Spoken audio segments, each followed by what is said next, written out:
My name is Farah, and I'm one of the counselors here at the Lighthouse, and I specialize in working with grief, trauma, and other issues. And I serve as the director of our crisis and trauma response services.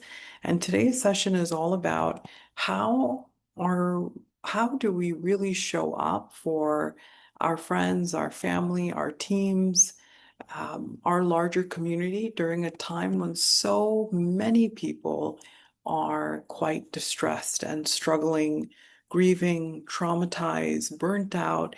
And I really want us to be thinking about for many people, the struggle is actually quite invisible. So some of the more obvious individuals who may be top of mind for us are people from Iran right now, or Palestine, or Qatar right now, where there's certain people that may be top of mind, but we're saying you don't have to be specifically from any of those countries to be deeply, deeply impacted by what is happening right now.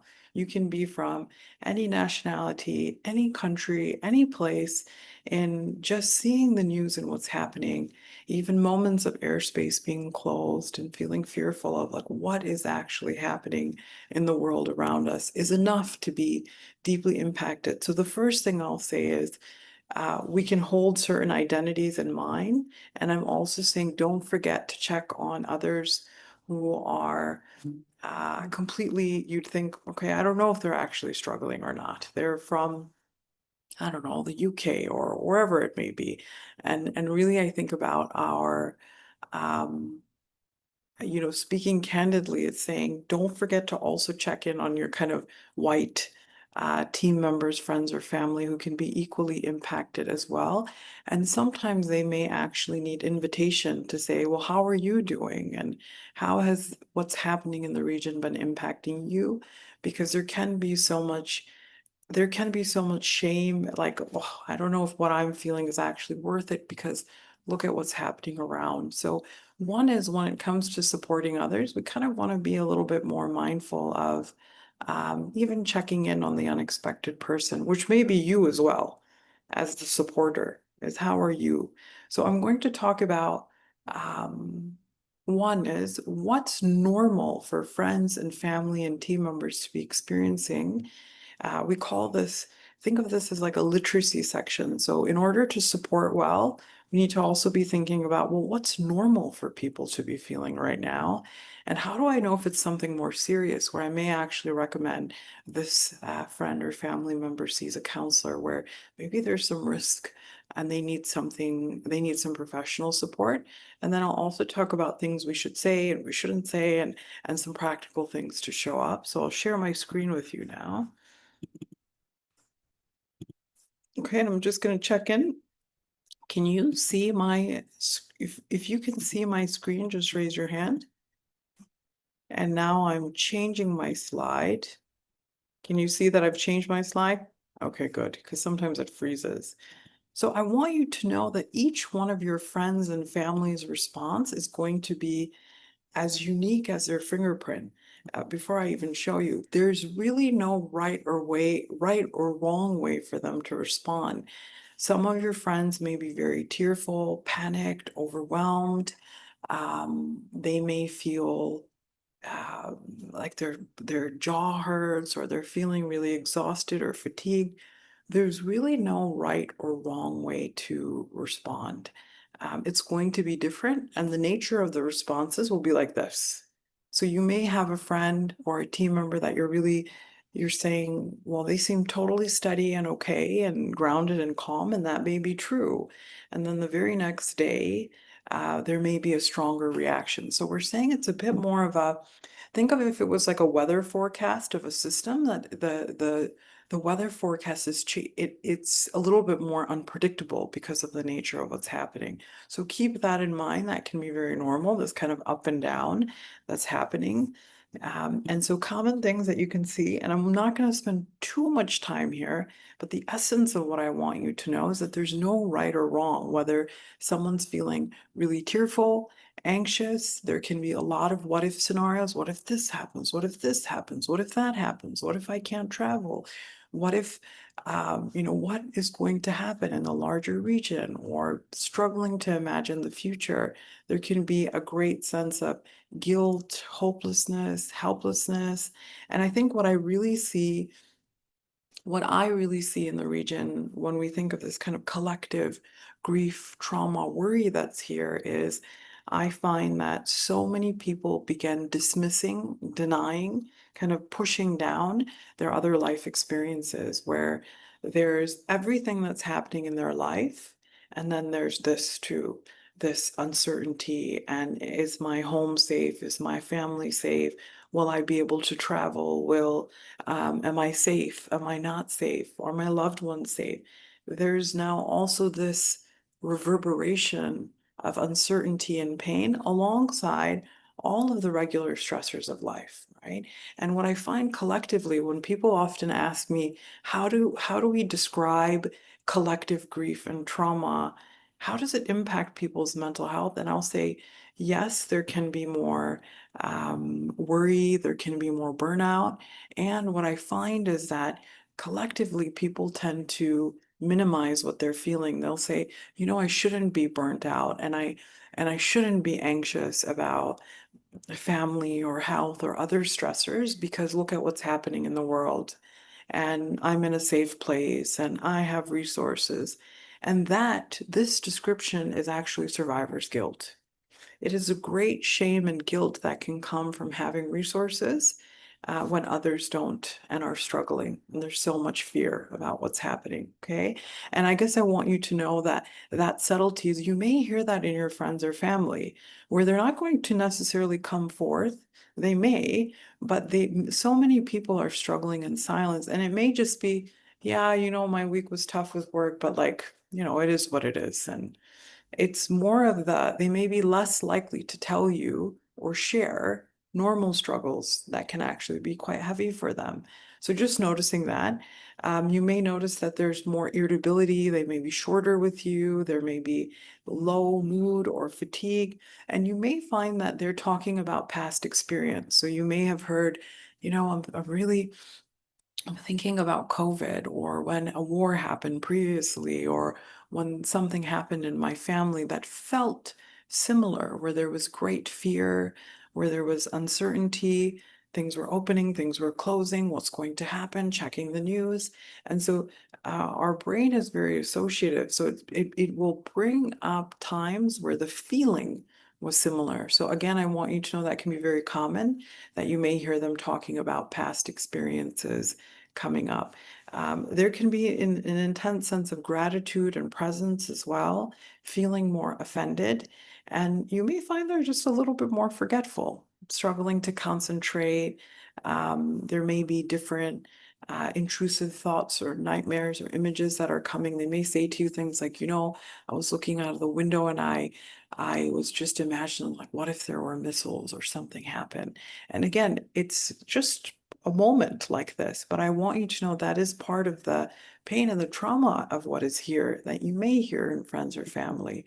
And I'll talk very shortly about what do I do. But one, we're saying part of even we call this trauma literacy is saying, well, what's normal that's reverberating inside of the people around me right now? There can be questions like, what's the point of all of this? What's how can people be so dark or evil, or these larger existential reflections around justice, fairness, kindness, the point of living? All of these things can actually be reverberating throughout the mind and the body. And they may be talking to you about it, right? And we can be very tempted to try and answer these questions or try to make meaning with them.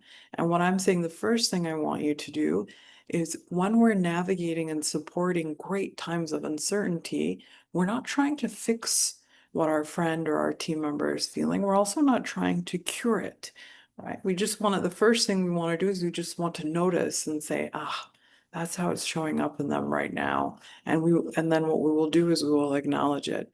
So you may say, I haven't heard you reflect like this before. That sounds really difficult to be feeling.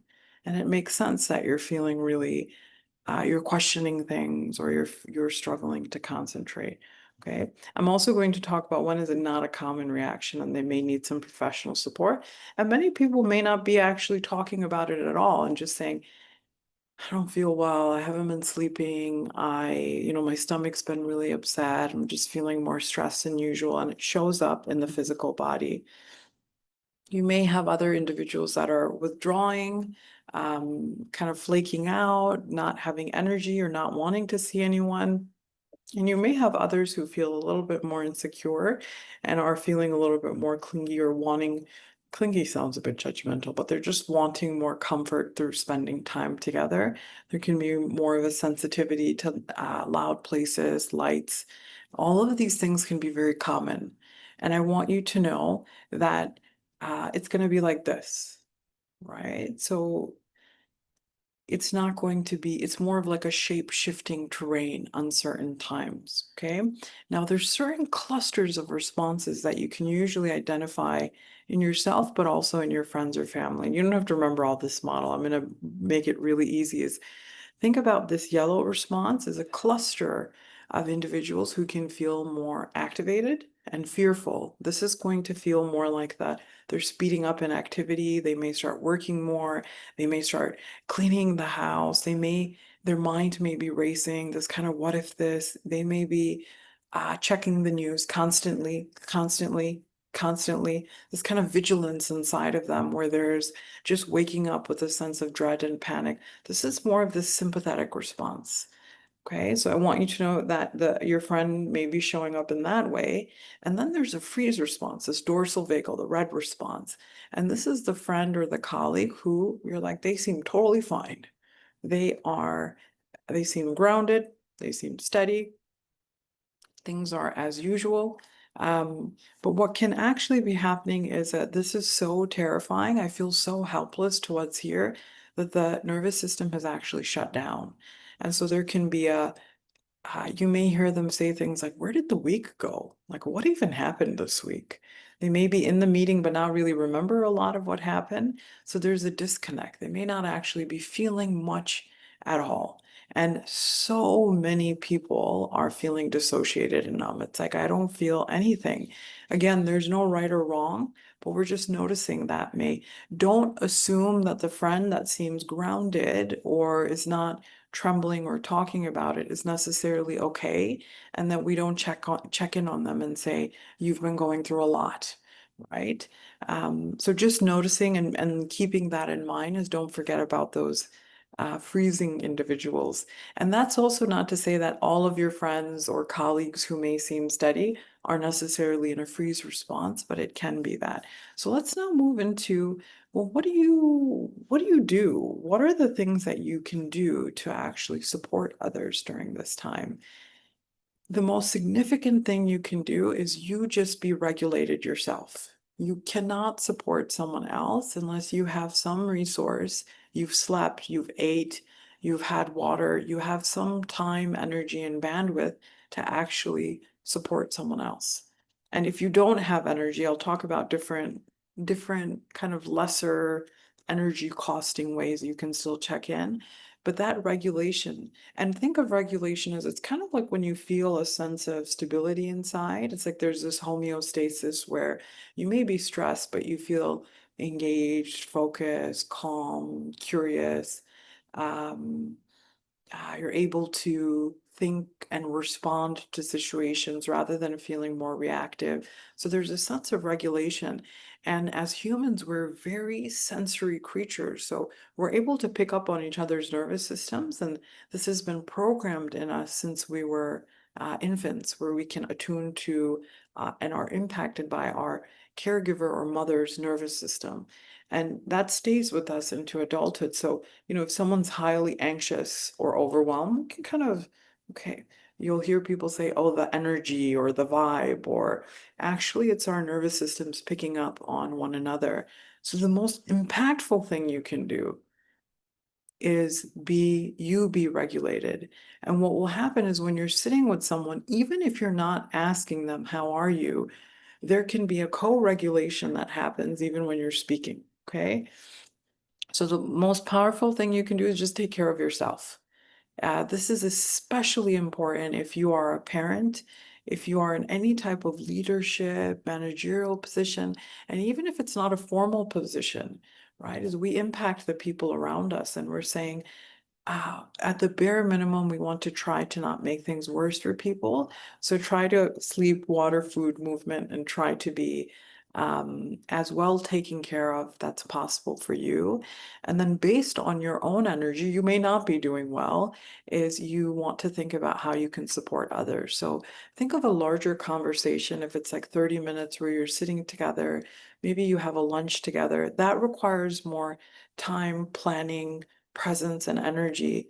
And if you're not in that place yourself, it may be something like I send you a text message or a voice note and say, I want to let you know that I'm thinking of you with what's happening in your home country or what happened last week.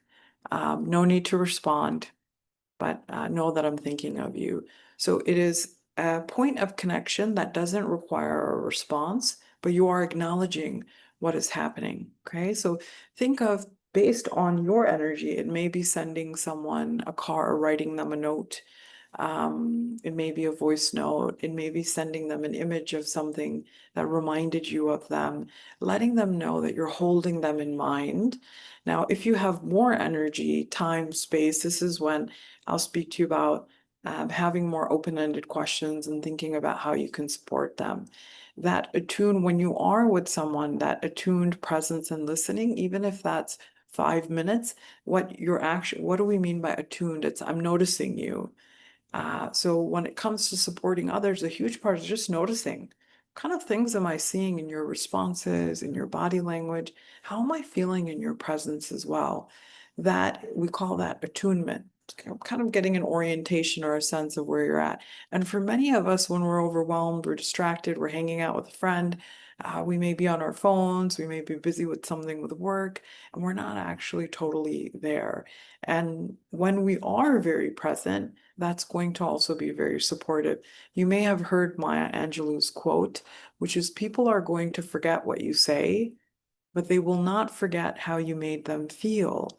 Now, I'm going to tell you, my next two slides are all lists of what to say and what not to say. But I'm saying most pivotal is your body language and that kind of felt sense of, are you here with me? And does it really matter?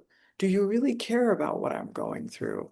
And if I'm very honest with you, and I do all kinds of like teaching and training and literacy and sessions like this, and there are practical things that people walk away, but I think, and I could be wrong, a deep sense of oftentimes what people leave with is, I felt like what I'm feeling matters and is worthy of being acknowledged.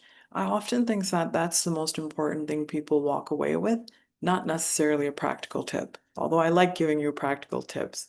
So I want you to think about is when I do check in, does my friend or colleague know that I believe what they're going through matters, even if they don't want to talk to me. They don't have to talk to you.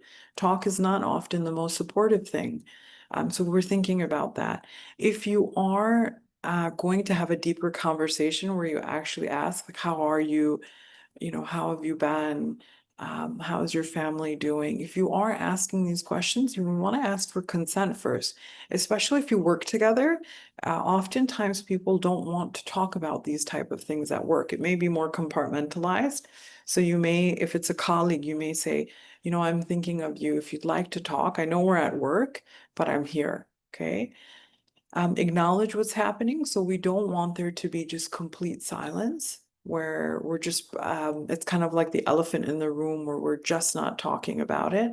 So you can say, with what happened last week or what's happening in your home country or the war, the violence that's been going on, whatever their context may be. And if you're not sure, they may have multiple identities, whether it's they're living in the UAE and the airspace closed, or just seeing what happened in Qatar, or they may have ongoing war in Ukraine and they're living here. So there may be multiple ways that they're impacted. You may say, with everything going on in the region right now, I'm worried about you.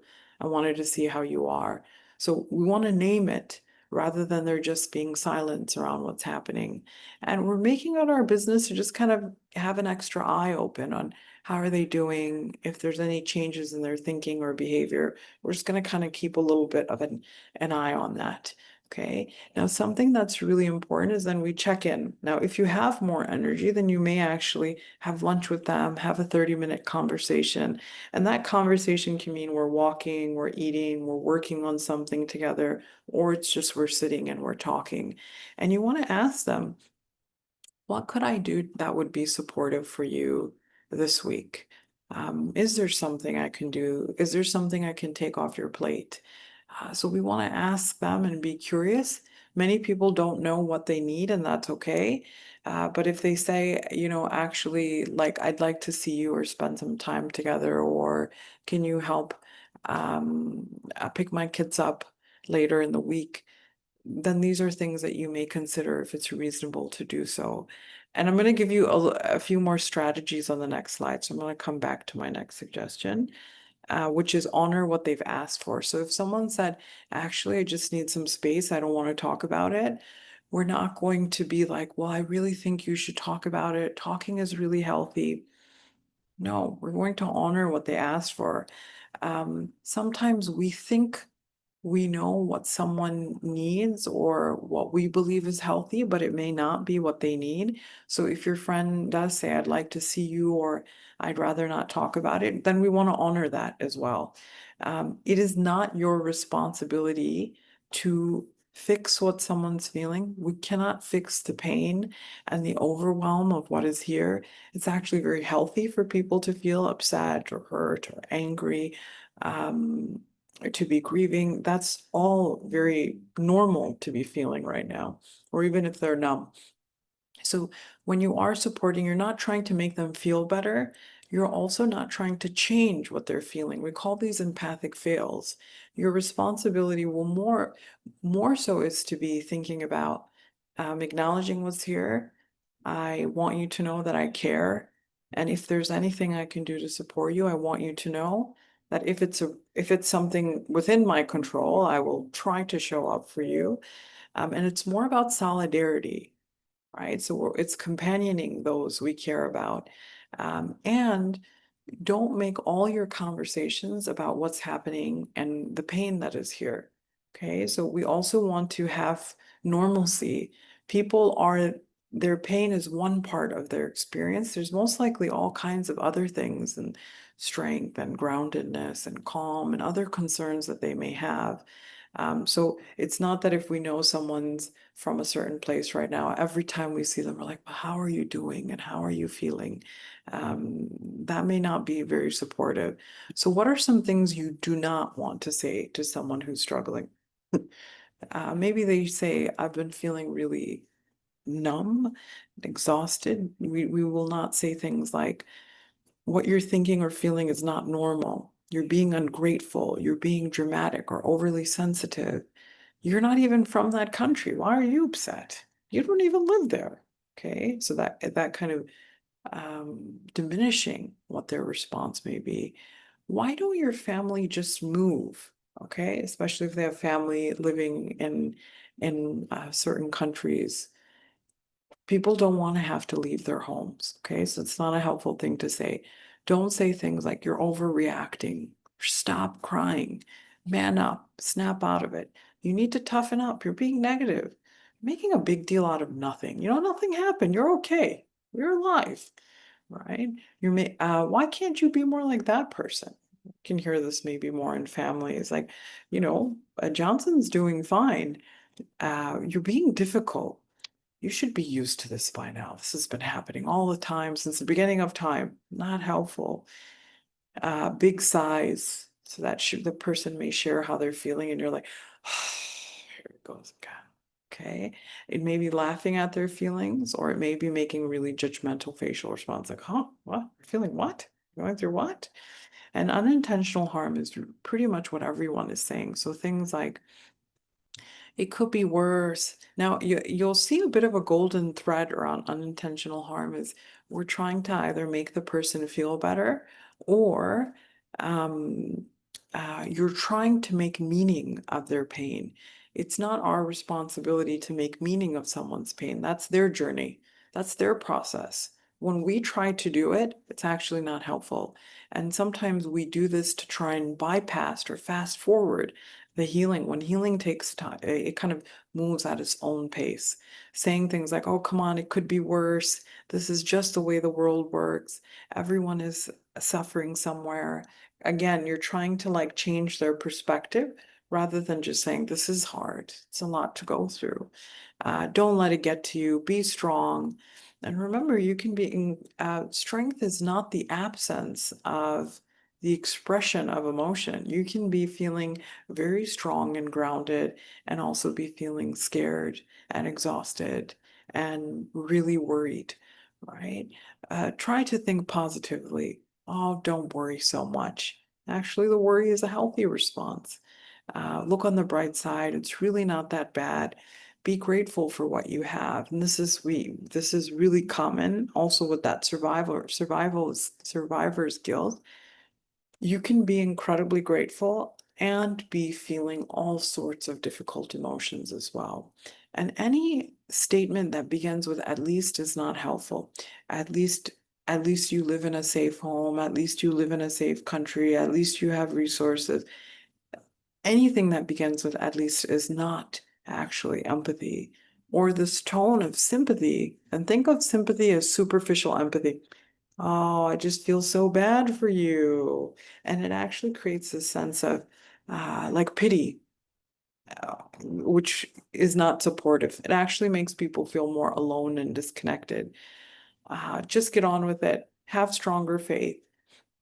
And while faith, prayer, spirituality is very protective for our mental health, you can be very religious or spiritual and also really be struggling in your mind, your body during this time.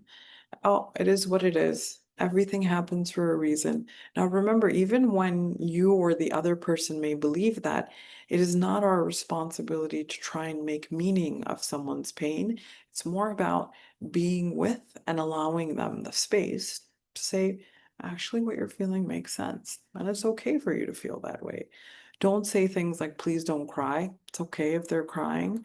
And we don't want to give advice unless someone asks for it, right? Like someone says, I've been feeling so numb this week. You're like, you know what you should really do? You should take an ice bath or you should really go work out. And it's like, we don't want to use should statements, but also don't give advice unless it's asked for as a good rule of thumb. And we don't want to touch anyone or kind of do this like, oh, it's going to be okay. Don't worry, it's going to be okay. We don't want to say it's going to be okay when we actually don't know what is. In some situations, things are actually not improving. So if you are going to hug someone or touch them, always say, is it okay if I give you a hug? Is it okay if I put my hand on your hand? So on the other side, and if you've said some of these things, please be compassionate to yourself. We usually mean well. And usually we've learned these things from our parents, our teachers, our grandparents, and we're saying more supportive things to say. So now some of these open-ended questions will mean you have the energy and the resource to sit with the person, call them, Zoom them, and you're actually now talking to them more. So one, you have to have the energy and the time to do so. And if you don't, you may think of something lesser where you still have a touch point where you can say, how are you really? Would you feel comfortable sharing more about how you've been lately with everything happening in the region? Is there anything I can do to support you this week? What have you been doing to cope or care for yourself? So we're being curious.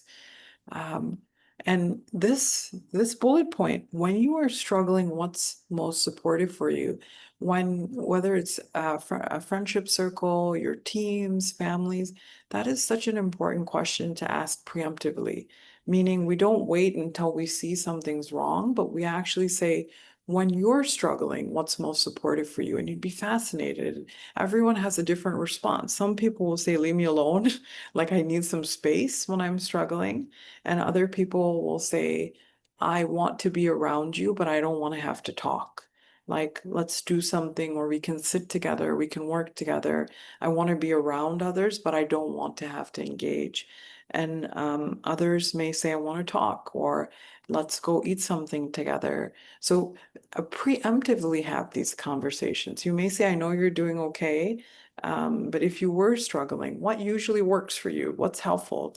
Do you like texting? Do you like a phone call? Do you like spending time together? Is it better if we just distract?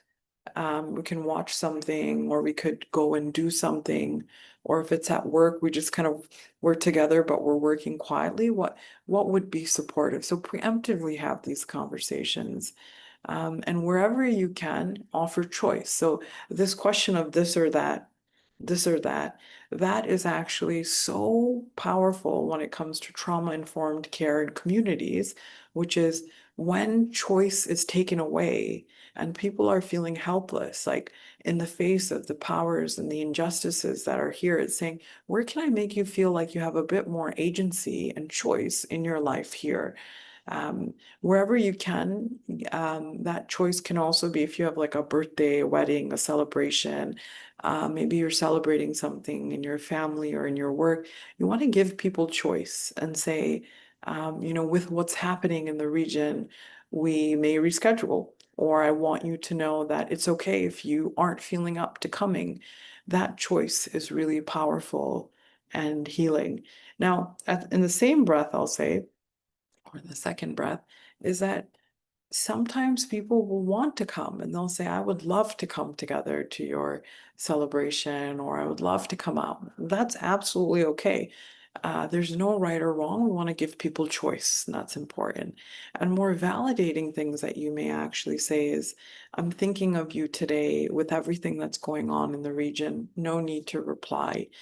I think that that can be very supportive. You're giving people permission, and it's also kind of a low energy touch point as well. If you'd like to share your experience, I'm here to listen.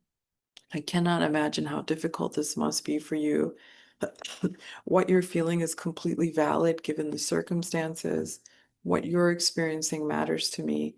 Thank you for opening up to me about what you've been going through or how you've been feeling today. I don't even know what to say, but I don't know if I'd say glad. I would change that. I'm thankful you felt comfortable to share with me. If they're crying, please do not apologize for crying. It's okay. You're allowed to feel that, whatever they may have shared. You're allowed to feel scared or angry or numb or exhausted. There's no right or wrong way to feel. Nothing makes sense right now, and that's okay if they're saying that. Okay. So validation is more about whatever's here for you, even if I don't understand that emotion, that's okay. Right. So these are more supportive things that we can say. Now, when do we know if someone in our life may need extra support? And I will say, I'm going to go back 2 slides. And you'll see this kind of mental health first aid icon here is a lot of these responses, and this guidance is from the mental health first aid program, which is the equivalent to physical first aid for mental health. It's in about 6 million different countries worldwide. And so if you're saying, I want to get better at having some of these difficult conversations, that is something that you may go on to do. Uh, and we will, in that training, we will teach specifically with a lot more depth on what do I do if I think a friend or family member or colleague may be in crisis. So what are the signs that someone around you may need professional support? They're saying that any of those signs or symptoms that we saw, like that fatigue, that anxiety, struggling to sleep, we're saying those things are getting worse day by day, and that they may be saying most days feel like difficult days. That's an indication that they may need some extra support. If any of those thoughts, feelings, responses are interrupting their ability to get things done at home, to get out of bed, to take care of their physical health or their hygiene, or they're saying, this worry, this fatigue I'm feeling, or this anger I feel is interrupting my work relationships, my friendships, my partnerships, that level of interruption most days for an extended period of time is an indication they may need professional support, and really kind of like code red. and level of concern is if at any point someone is having suicidal thoughts or not wanting to live, this strong indifference towards, if something happened to me, it wouldn't be the worst thing in the world. These are not common responses. These are responses that usually indicate something more serious is going on. There may be an underlying depression or complex trauma response where we need to get them connected to professional support. If they're experiencing panic attacks, and panic attacks are the most extreme form of anxiety, they almost like present like a heart attack. Or if you notice in friend or family that they're using more and more of a certain substance to cope. And for some, they may be numbing, not through drugs or alcohol, but things like just completely numbing out on Netflix or on their phone. And it's like they're not there. They're really not present. It can even be, I'm just throwing myself into work. And so we're thinking of um, kind of broadly when we're thinking of addictive behaviors, which are, if there's a lot of pain, it's finding ways to try and numb or cope. It doesn't have to just be drugs or alcohol. It could be food. It could be work. It could be gaming. It could be social media where they're not really there. Okay. These are all indications they may need professional support.